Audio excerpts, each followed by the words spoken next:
Good evening, everyone. Welcome to Environmental Coffee House. I am Sandy Schoelles, and I am just saying hi to everybody out there. Kim, thank you for moderating. Obsolete Optics is here moderating, and just everybody. We're going to get started quickly tonight. I'm handing over the hosting duties to my beautiful Ms. Jennifer Hynes. And hello, Carolyn Baker. Welcome. Hello, Sandy. Hello, Jen, I can't hear you. There you go. How's Okay, that? that's perfect. Well, it is so great to see you tonight, Carolyn. And Sandy, thanks for the handover and the introduction. Carolyn, it is my immense pleasure to be with you tonight, to have these important discussions, which are so timely. And I just wanted to take a few minutes to say hello, Carolyn, Hello. to you. Hello to both of you. Great to see you. my- So, Good. Carolyn, do you mind if I dive in and go ahead and introduce people to your work a little bit? Not at all. All right. Please do. All right. So, everybody, I want to read you Carolyn's bio, and so you can understand the importance and the gravitas and the intensity of her work. As well as being an eloquent writer, Carolyn is an avid processor, and she pursues knowledge, and she's deep into the rabbit hole with us with this collapse. So let me just take a few minutes to read her bio to you. Carolyn Baker, PhD, was an adjunct professor of history and psychology for more than 10 years and manages her website, www.carolynbaker.net.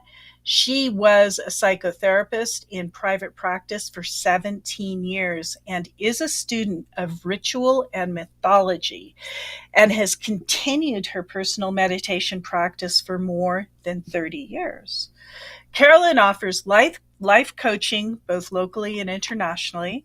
She is a co-author with Andrew Harvey of Return to Joy, which they published together in 2017, and author of Dark Gold, The Human Shadow, and The Global Crisis, also written in 2016, Love in the Age of Ecological Apocalypse, Cultivating Relationships We Need to Thrive, 2015.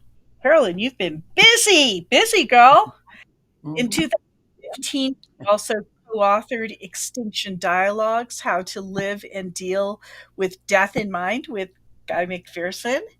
And in 2013, she published Collapsing Consciously, Transformative Truths for Turbulent Times, which is preceded by Navigating the Coming Chaos, a handbook for inner transition, 2011. You were a forerunner in all of this, Carolyn. And the one that got me, this one here, Sacred Demise, Walking the Spiritual Path of Industrial Civilization's Collapse, 2009. I read that book, Carolyn, in 2010 or 11, and it just brought me to my knees. Just such an incredible book. Yeah. And I think that's pretty much it. But you've written, all told, around 15 books. Is that right? Yeah. And since 2009, they have mostly been around collapse. Mm-hmm. That's right. And there's one in particular which is particularly juicy. There's that bio didn't have your newest ones, and I'd like to talk about, if we can, Apocalypse Anytime. And I believe you wrote that in, I'm not sure what year, and Last year. Oh, last year. Just so this is your most recent one, Apocalypse Anytime, an interspiritual devotional for World on Fire. Wow. And then the one that really got me, because it's so pertinent to all of us living here in the US, and we see our country basically falling to fascism right in front of our eyes. So this one, guys, is a page turner: Confronting Christo-Fascism, Healing the Evangelical Wound. And this is, maybe we could take a couple of nods to this during our conversation today, because this one was really a page turner as well. Yeah, good. So, so Carolyn, where would you like to begin our journey here Yeah. today together?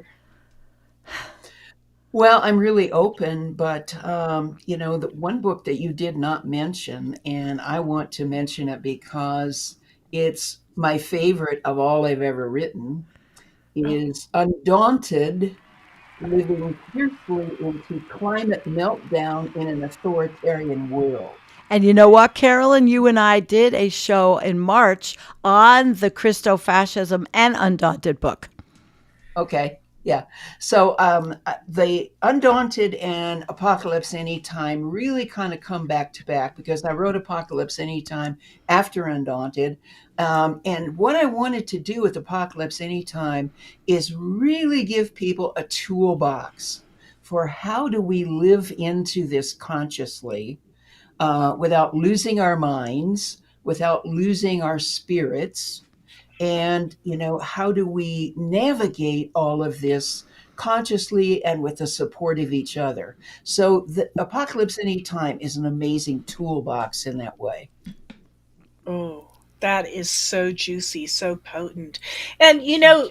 when I first met you, let's just take a little step back in memory lane, if you Okay, don't sure. mind, because I want to talk about my own awakening and how it had just gripped me and caused me to go into crisis, to the point where I was like waking up at 3 in the morning, holding on to the side of the bed saying, "Oh my God, we're going to lose the earth." Those were the words that were coming to me. And maybe it's not quite right that we're going to lose the earth, but the earth is going to be naked without any beings. I mean, she's not going to have any companions for quite some time once we're due with this. So, um, the one that really spoke to me at the time, and it kind of accompanied my own awakening, is well, Collapsing Consciously was a little bit later. I'm trying to find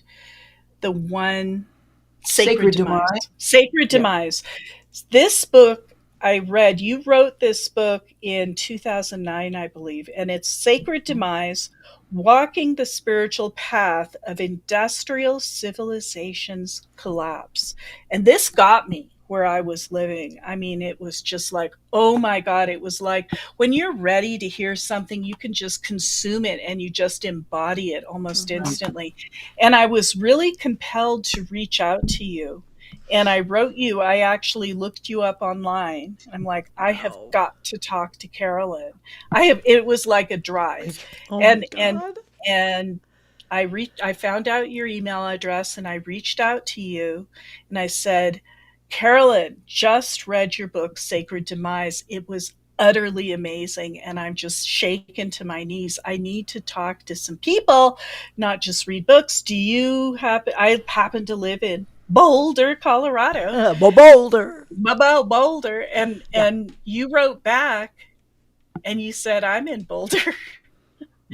And then I said, I think I also said in my email, "Do you know of any group or people, like live people that you can look at their face, where I can talk about these things?" And you said, "Yes, I have this." What was it called? Regeneration. I can't exactly remember the name I of the can't group. remember the group, but it went on for 6 years, and Yeah. we did some really good stuff in there. Mm-hmm. It kind of went its own way in 2015, but Mm-hmm. from 2009 to 2015, it was Yeah. it was a very deep diving group, and we did some good stuff. Oh yeah.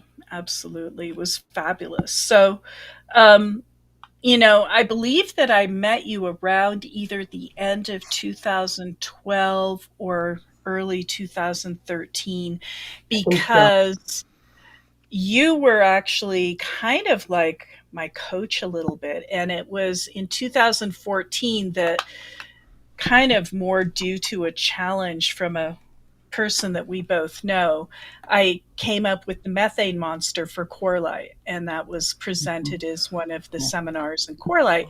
You were one of the people that really pushed that methane monster back in, what was it, September of Yeah. 2014 or August or something Yeah. like that. And it changed my life. I mean, I wouldn't have met Sandy. I wouldn't have met, I mean, none of this would have happened. It was really, so I really want to thank you personally, Carolyn, for being an influence in my life in this journey of awakening. How just beautiful. Oh, Mm. Well, and I thank you for that, Jen, and I thank you, Sandy, for this precious time that we have together and all the connections that we've made with each other. But when you step forward and you say, this crisis, this global crisis, is sending me an engraved invitation to get involved. It's calling me to something. And that doesn't have to be big or flashy. You don't have to write 15 books. As my friend Andrew and my writing partner Andrew says, follow the heartbreak. Whatever the heartbreak is, follow that, and be open to how you can serve, how you can support, how you can make a difference. Doesn't have to be flashy, but answer that call. You know, because we're all scared, we're all sad, and one of the first places to start is the title of today's show, which is Grieving the Apocalypse. mhm. And we need to know how to do grief work. And I talk about that in depth, particularly in Apocalypse Anytime. Mm. Wonderful. Wonderful. Could you tell us a little bit about that? This is your latest book, Apocalypse Anytime, is it not? Yeah. Yes, it is. Um, And so, if it's your favorite one, and this is your 15th book, man well, alive, what a body of work. Undaunted is my favorite, but hey, I'll take Apocalypse Anytime. Yeah. Right. And we are in apocalypse grief tonight Yeah. because I know our followers, everybody's grieving over all of the world events, and we need you, Carolyn. Yeah. Well, it's really my joy and pleasure to talk about this work. And we have such a small definition of grief in our culture. That it has to do with losing a human loved one or losing a pet. But the real work of grief is so much broader than that. And as you may know, one of my great heroes in grief work is Francis Weller, who lives in Sonoma County, California. He wrote a wonderful book called The Wild Edge of Sorrow. And he talks about 5 gates of grief. And I think it's really important for us to understand this, because if we think we can only grieve about losing a person or a pet, that's just not broad enough for the human heart. So he Mm. talks about the first gate is everything we love we will lose. And that just doesn't include people and pets. It includes career. It includes eventually our health, a job, previous relationships that we've had. Everything that we love, we will eventually lose. Yeah. And the second gate of grief is places in ourselves that have not known love. And I think of so many people who've not been able to express the fullness of their identity and who they truly are because they had early on to send that away. I think of the LGBT community.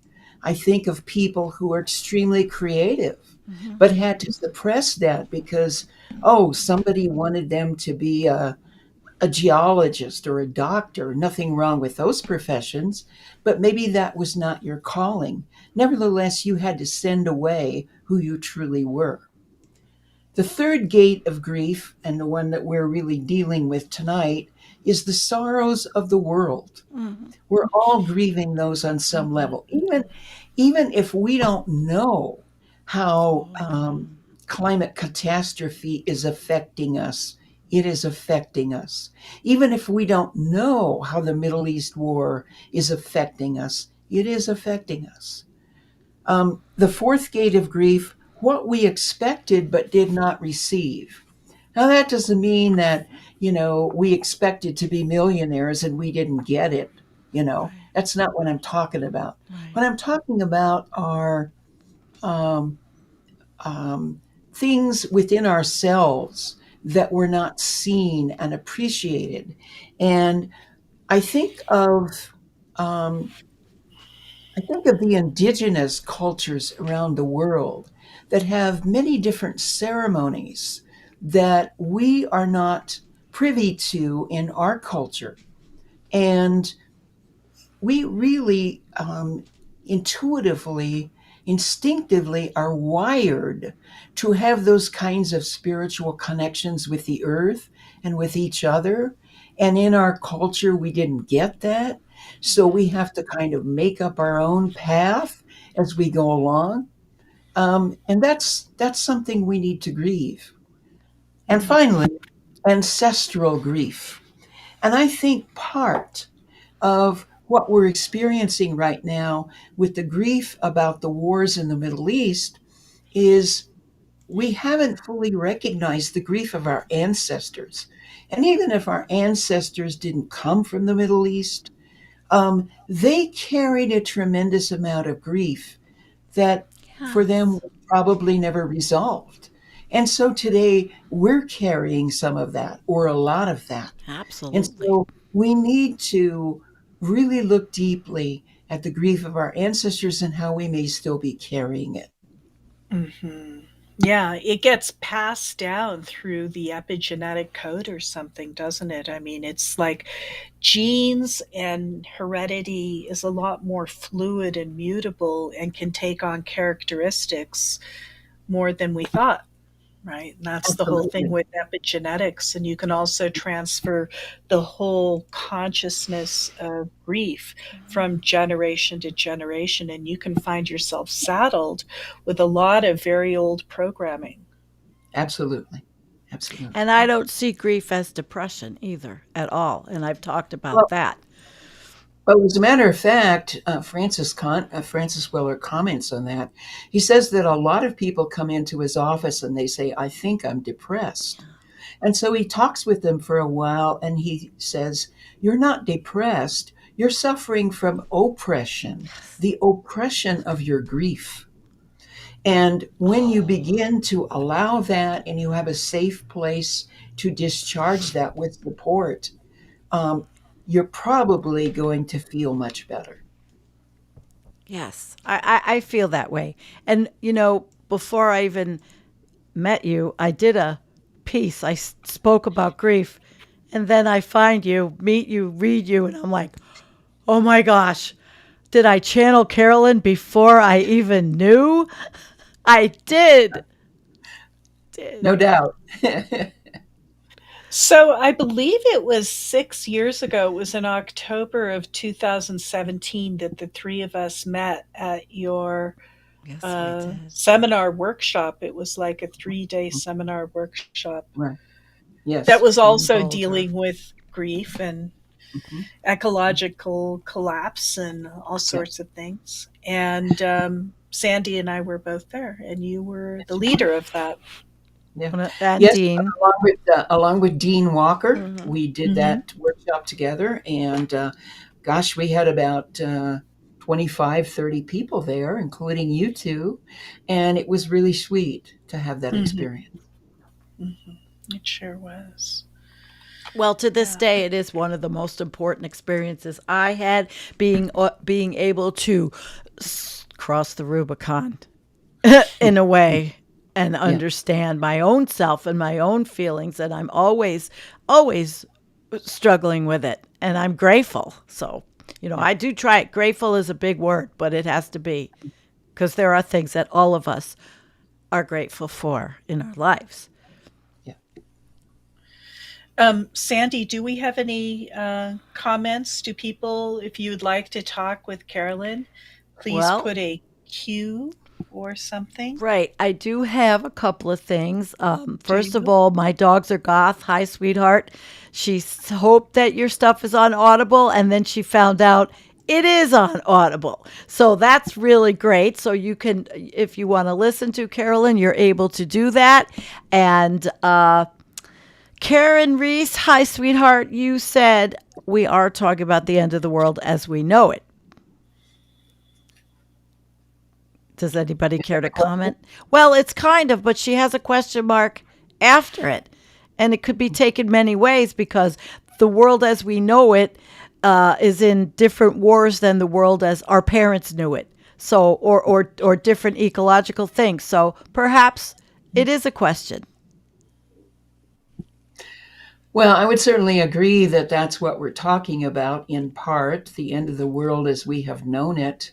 Um, and, you know, that's why Apocalypse Anytime is such a good tool book because it really helps us as a toolkit, I should say. It really helps us in this journey that we're on. Whether we know it or not, we're on a Hmm. journey of demise. And of course, the book that really got to Jen was Sacred Demise. And Apocalypse Anytime is really a way to help us consent to that journey. It's like, Hmm. okay, I'm on this journey of endings, Hmm. and it's endings of a lot of things in those five gates that I just mentioned. Could be loved ones. We just lost Michael Dowd. Yeah. Um, Crushing. and, Crushing. uh, there's all kinds of endings that we'll be experiencing. We see them every day in the climate. And so, how do we deal with that? We are together. We're dealing Um, with it with support. do you mind Absolutely. if I just read the little blurb about Apocalypse Anytime? This is your Read it latest book. away. It's the Please do. last, Yeah. Yeah. most recent book that you've written. In Right. recent years, the term polycrisis has emerged to describe the tangled relationship between myriad crises on our planet and how they invariably intersect to create a predicament that is not solvable, but can only be responded to. This book offers a treasure trove of practical tools for grounding ourselves emotionally and spiritually amid the long term crises and the related challenges that confront us moment to moment as we navigate unprecedented events and their invariable consequences.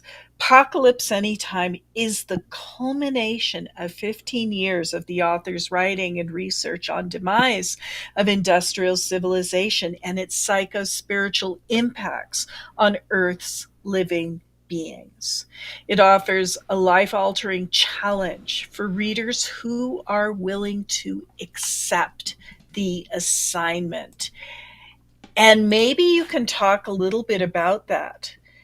What do you envision people who accept the assignment? Who are those people? Are they people, just normal people waking up and they're wondering, what the hell, you know? Well, absolutely. And if you go as far as for example you did, Jen, back in the day when you first awakened, um, then there's something more that you can experience besides clinging to your bed at 3 o'clock in the morning and being terrified. That's going to be part of the process, but that's not the end of it.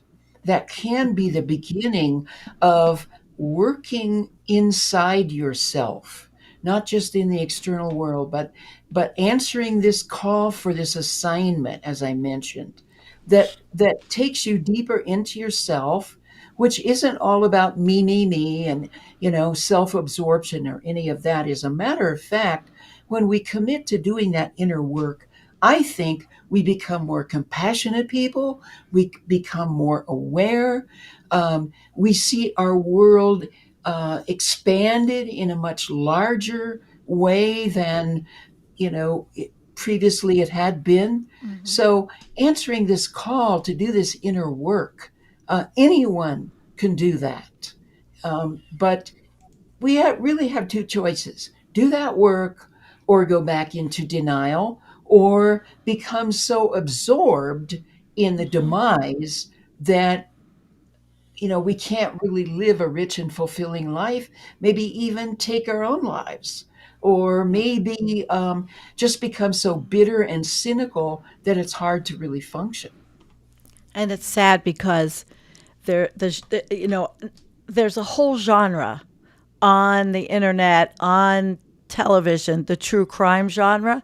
And as I just got into it last year, there are psychologists who also they delve into all of this, and they talk about what they think is happening, and it's fascinating, but it's frightening at the same time that so many people are killing and murdering their family members, their spouse. It's a reaction Hmm.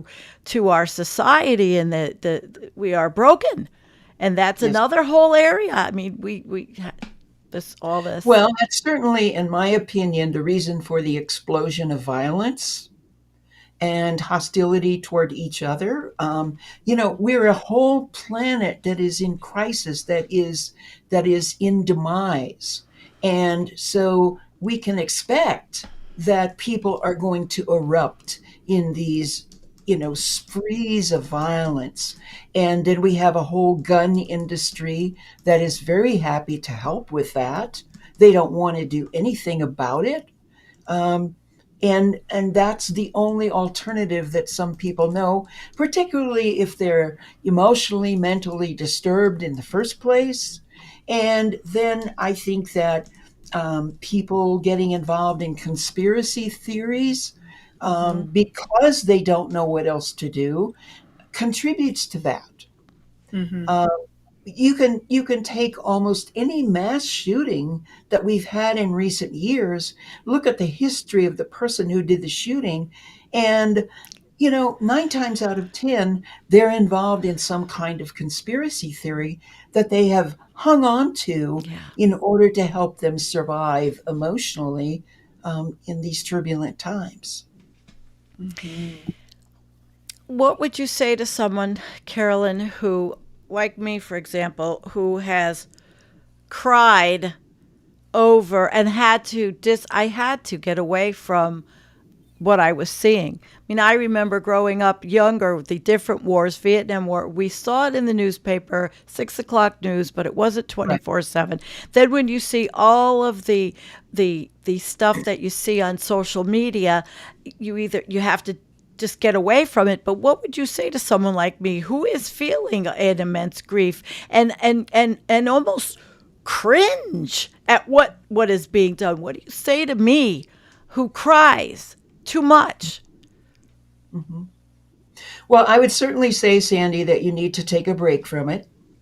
I don't mean stop crying forever, but also don't cry forever.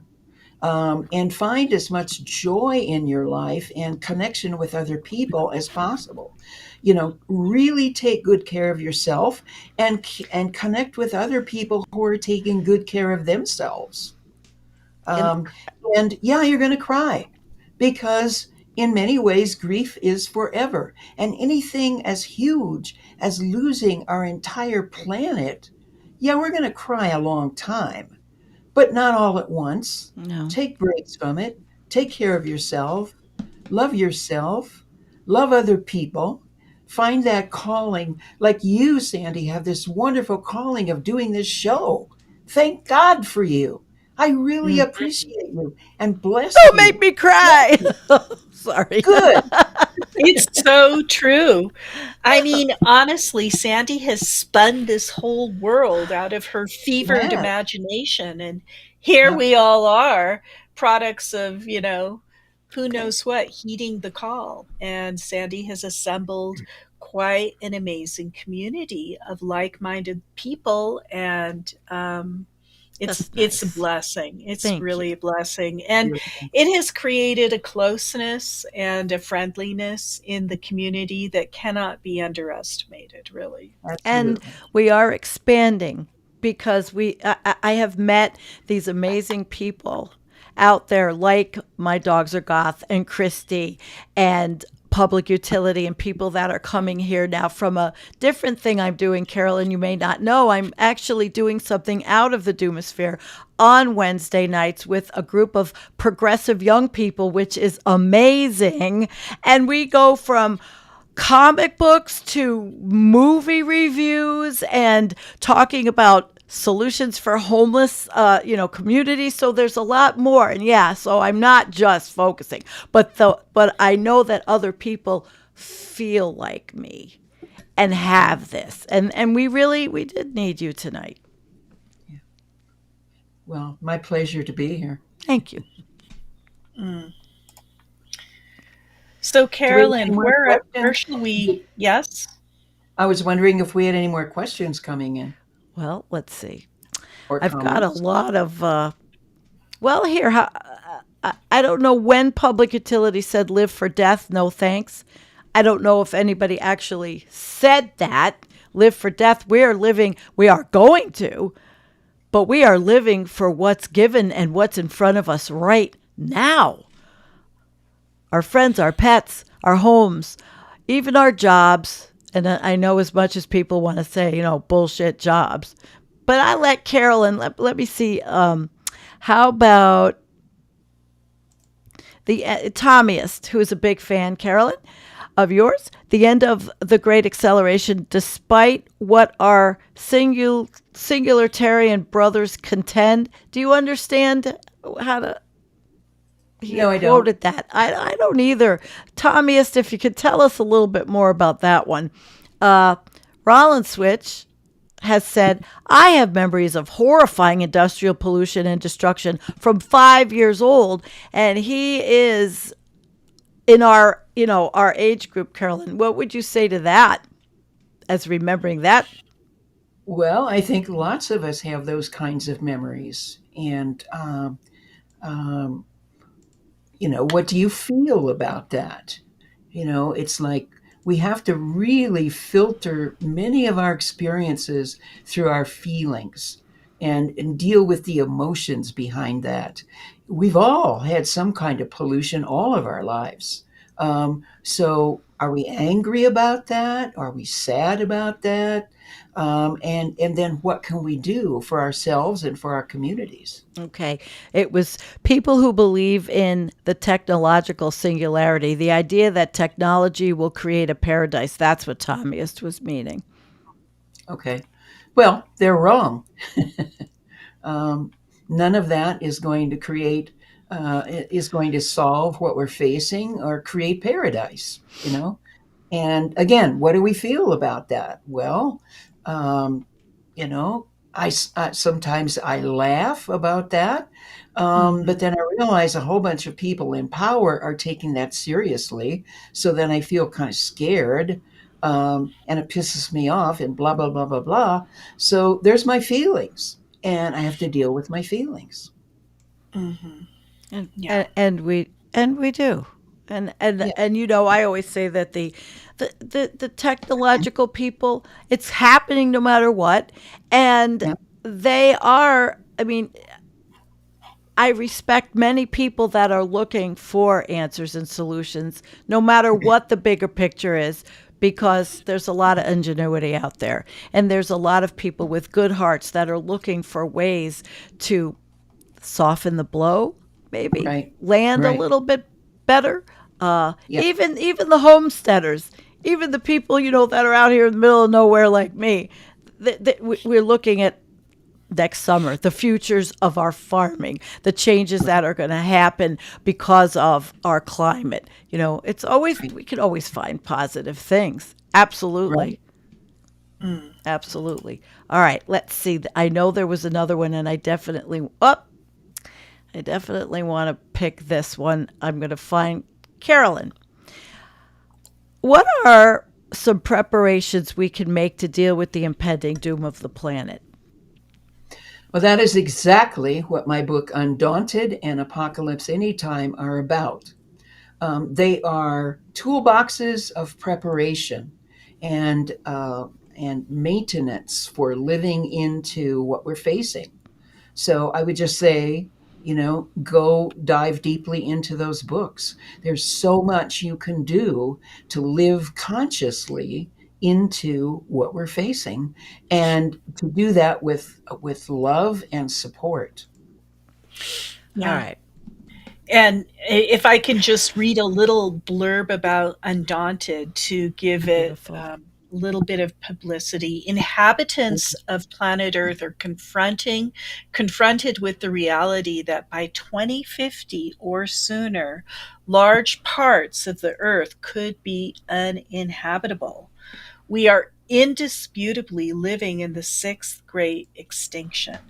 We know that countless humans are reeling with climate anxiety and experiencing fear, anger, grief, despair, dread, and understandably attempting to cope with the reality of potential human extinction with massive amounts of denial. How absolutely prescient, Carolyn. This is a powerful work. Thank you. Thank you. Yeah. Okay.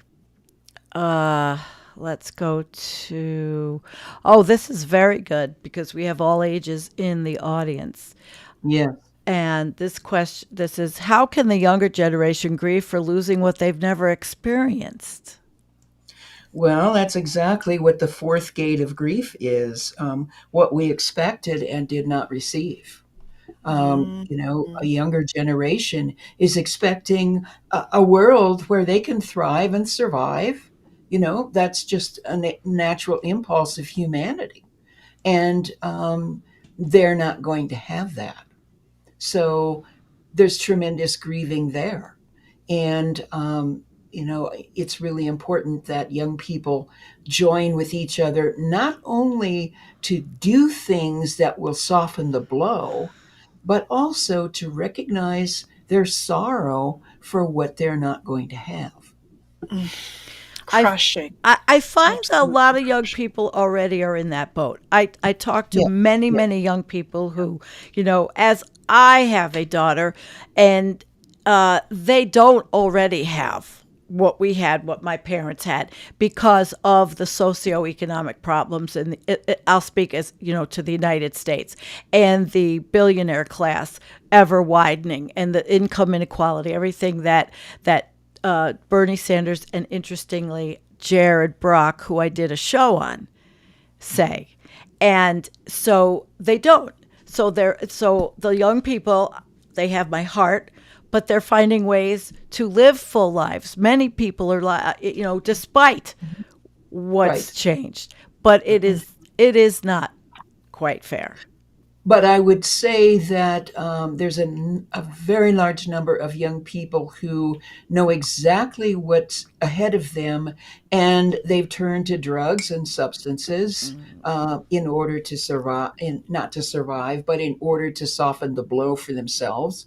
Um, and that obliterates their ability to be there for anyone else.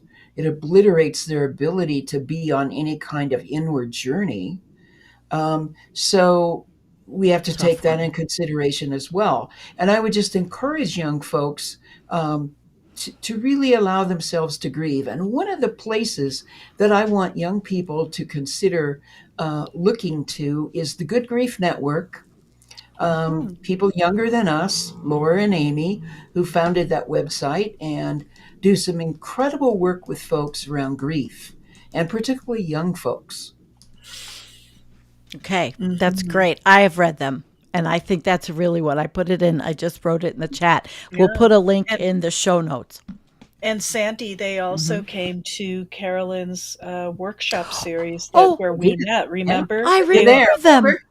Oh They my. were They were there. opposite from where we sat. They were on the Yeah, other side. I remember the They were two there. gals. It was such a weird meeting of minds. My God, Yeah. Hambone, aka Sam, Sam, was Sam. there, right? yeah, Yes. Sam, Yes. Sam Yes. was there. Oh my The God. Good Grief Network. There were some other notable people. It really You're was like right. for 3 days, we hmm really shared space with you these did. other people that were um, driven Yeah, to do. I mean, you don't do a workshop about collapse by accident. And it Usually you wasn't do it even as all. We talked about our own personal collapses. I that's remember right. talking and screaming in one of the hands-on things, screaming about my still ongoing back problems. Remember that, Carolyn? You got me yeah, I to do. get it out and it was in front of a lot of people. And that was such a transformative. And I really would love to do another one. Of course, COVID came and we weren't doing, and nobody was doing anything in person. Right. And then you have to fly and get anywhere. So, but there's a lot of online things, guys, out there for Sure are. support. Sure are. And Yeah. Carolyn is a great jump off spot. All right. Now, this is going to upset me, and you're going to have to address this. Susan just left my house. She was here for 3 days. We had a wonderful time, but I'm really upset that you're writing this, Susan. We are in chronic pain, but I need to read Carolyn's books. Maybe they'll help me. Sometimes I feel like I should just end it to avoid seeing the trauma that's ahead. Living in chronic pain pushes me in that direction. Okay, I'm going to answer quickly. You're my friend, Susan. You know that we've talked about this. Ending it doesn't help. You have 2 dogs that depend on you. You do have a lot going for you. You're so bright. She's an RN. We went to a benefit Friday night. This guy is standing there. He's bleeding because he has heart problems. So she's bandaging him. I mean, Susan, I'll give it to Carolyn, but We need you. go, Carolyn, take it We away. need you. We need you. We need you, Susan. We need you. And we need your grief. The whole world needs your grief. The earth needs your grief. And of course, do that with support and love of Got other me. people. Don't do it alone. But we need your grief. We need your gifts. So please stay with us. She's not going anywhere. I'll kick her ass. She better Yeah, be really. afraid of me. But I I brought hope that you. up because I wanted you to respond, to my friend who is, and we do. We have the pain. I mean, we do. And we all need it. Let's see, guys. My dogs are goth. She is Canadian. She lives up on the west or the left side, the west side of Canada, up northwest. I am curious at how religion ties into all this for you. Religion made my home life rough. I see you have books on this topic. Carolyn, that one's for you. Okay. Thank you. Um, what I talk about and what I write about has absolutely nothing to do with religion. It has to do with spirituality, with who we are in terms of our emotions, in terms of our bodies. Um, Religion is, if you look at the actual definition of the word from the Latin, it comes from the word religare, which means to bind back. So religion is always taking us back to some belief system or some guru or some Yeah. authoritarian figure. And that's not what I'm talking about. I'm talking about a spiritual path that includes our minds, our bodies, our emotions, and our deepest humanity. And I agree with you that it made your life and my life really difficult as we grew up in religion. And that's part of what I write about in Confronting Christofascism, because we have a Yes. bunch of people right now that want to take over our entire culture, We should. our whole Western culture, and bind us back to something like the Middle Ages. And And so, I believe we're all feeling the trauma of that as well.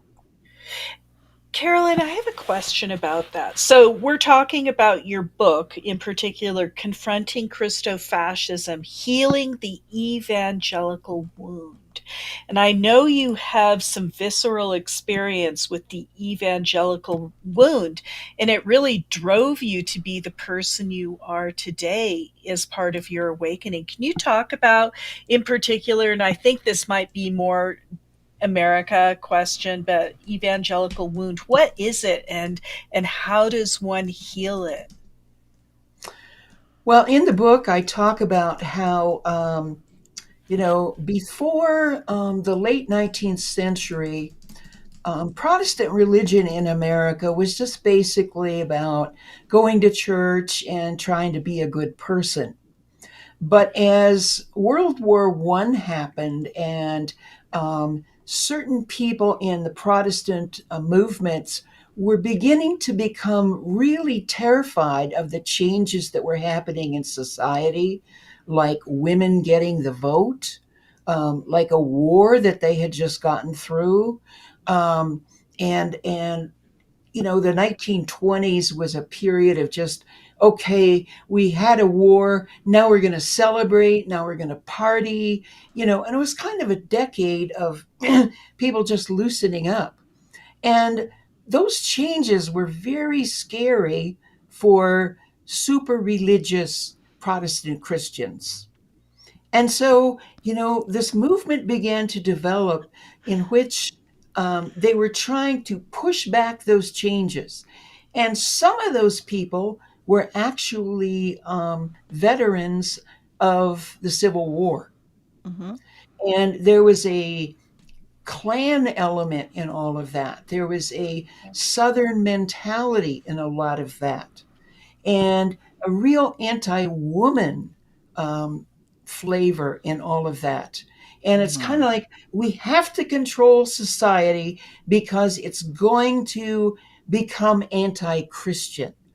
And so we see this whole movement, the evangelical movement, develop and get deeper and deeper into what it is today. There was also, remember in the 1920s, there was the Scopes trial, which Oh, had yeah. to do with teaching evolution. That was And the monkey trial in the South, right? yes, it Mm-hmm. was. I believe it was 1925. And the Protestant South was becoming very afraid of things like teaching evolution. We got to put Right. a we got to stamp that down. We got to put a damper on that. So you see this growing, growing, growing, and then in the 1950s, it really takes off with people like Billy Graham, and there was a great amount of prosperity in the 50s, and churches began to spring up, and things became much more centered around finances and economics. And yeah, and then the 60s happened, and oh my God, we got to control society again. So much of what we're experiencing now is about all of that. Mm. That is. I think so, and I think our chat is very invested in this conversation.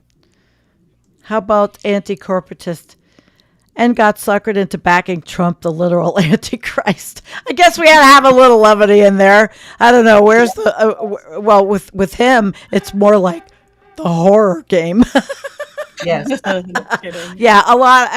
Most of us in this chat are of the same, thinking of that whole crazy. I want to say something about a daily news digest that I Yes, produce 7 days a please. week. It's Um, great. Yeah, the Daily News Digest is subscription based, and you can find out more about it if you go to carolynbaker.net and click on the subscription tab.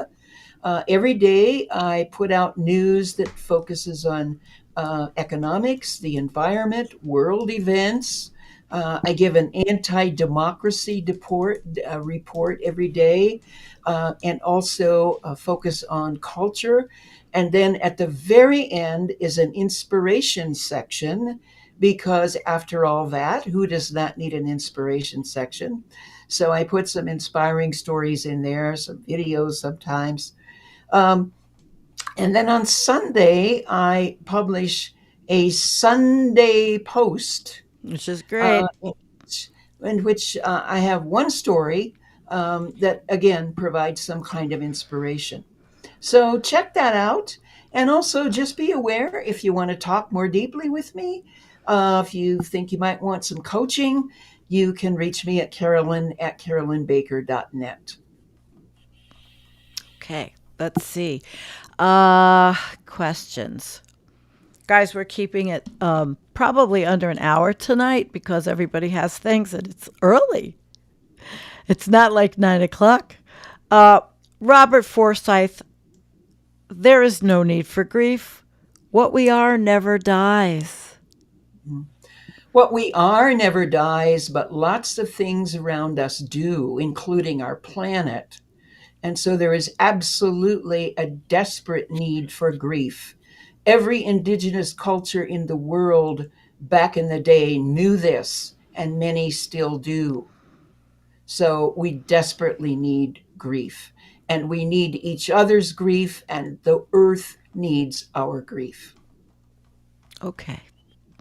Boy, this is a busy. Mm. This is a busy chat. I'm looking. Yes, we're busy.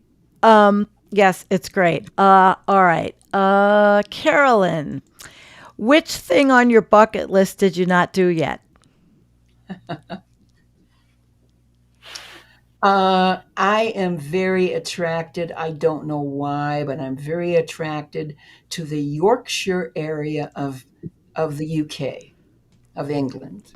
And I would love to visit Yorkshire, and I haven't done that yet. And I don't know if I Oh, will, we need to but find somebody that is in Yorkshire. Shout out to Yorkshire. Let's get Carolyn over there. Yeah, we hate flying, but what the hell? What the heck? Okay, let's go to, oh boy, brace for impact. Hello. We are witnessing the end. There will be no reading history books about this time, watching online discussions. Oh, that's heavy. Okay. yeah. What do you say when somebody just proclaims Well, the tough let's news? get ready. Let's get ready for that. If that's true, Whew. let's get ready for that. And we won't be having little Facebook chats and little videos to watch and programs like this. So we got to develop some community with each other so that All right. face to face, eyeball to eyeball, we can support each other. So then Christy Z asks, which is perfect, Carolyn, what are some of the preparations we can make to deal with the impending doom of the planet? That's why I said this book and Undaunted are toolkits for doing exactly that. And feeling better after reading them, not worse. Yes, Much yes. better. I just want to acknowledge that one of the common things that afflicts us all as awakened people to our crisis that is multidimensional is that it's really difficult. I mean, it's so important for our mental health to keep a positive state of mind or have something uplifting in our mind and not get covered with doom. So, how do we Exactly. Right. not get covered with doom and still feel like this bright hope and intensity and love and joy and the things that really make life beautiful in the midst of this crisis? We all want to understand this.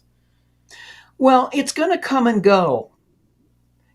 We can't expect ourselves to have a permanent feeling state that is always joyful, joyful, grateful, grateful, Right. joyful, grateful. No, it's going to come and go. It's going to be more like this, up and down. We're going to have moments where we feel doom. And then in those moments, we say, what do I need to do for myself right now? And what do I need to do for somebody around me who may be hurting? Maybe it's Right. just, I can't help the whole world, but I could stop and talk to this homeless guy for 5 minutes. Oh, Um, I yeah. can't stop what's going on in the world, but maybe I could give a donation to an organization that's meaningful to me, that's making a difference. And then, just know that you're going to have moments of joy. Allow those moments of joy to come. Don't feel guilty about them, No. and then you're going to have moments that are just kind of boring. Don't expect yourself to enter some glorious feeling state where you're always feeling wonderful. And don't allow yourself to enter a permanent doom state either. No. Either That's one the of those worst. are reality. You're right. It isn't because we still have so many beautiful things around us. Even the most difficult situation that people have in life, there's homelessness. But I've seen homeless people. I've talked to some homeless people. They still find some kind of joy even in the most simplistic things. Yeah, And not necessarily drugs. So right. there's always something to find, but a lot of people need that help, Carolyn, need the help drawing them into how to do that. And I think Yeah. you're a good stop on that. You're a good train station to get off on for a while. All right. Thank you. Uh Let me see. Yeah, we've got a lot. And then we got some super chats. So we will say thank you to the people that are so lovingly donating. Rollins Switch, I know that this is people based, but without the recognition that the endless connections to the rest of life, how can the young grow to even know which way to proceed? And I know he's talking because it's an outdoors life. And I suppose he's addressing, understanding nature, which is something I think people have to go out of their way. That's absolutely one of the tools in the toolkit is really begin to develop your connection with nature. And I don't mean that you have to take a 35-mile hike to, start doing that. Right. You start small with some little plants in your house or a garden. Or just walking down the street every day. And then you build up to more and more connection.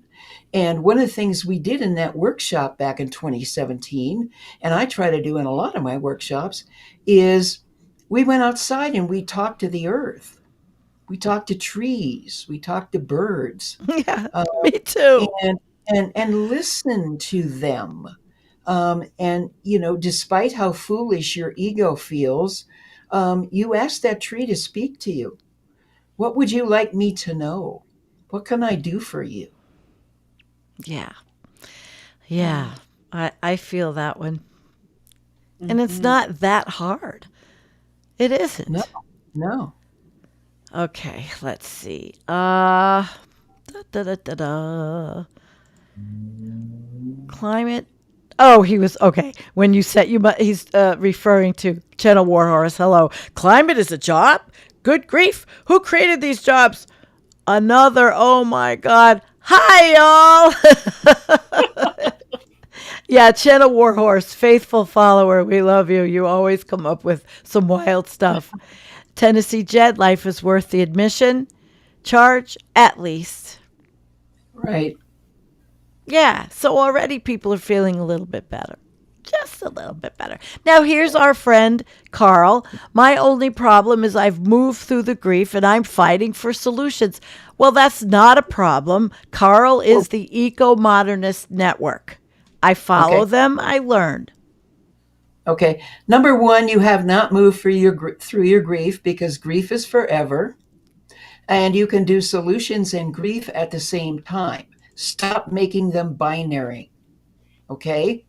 It's a both and. You grieve and you work on solutions. You grieve and you work on solutions. That's how you find joy in your grief.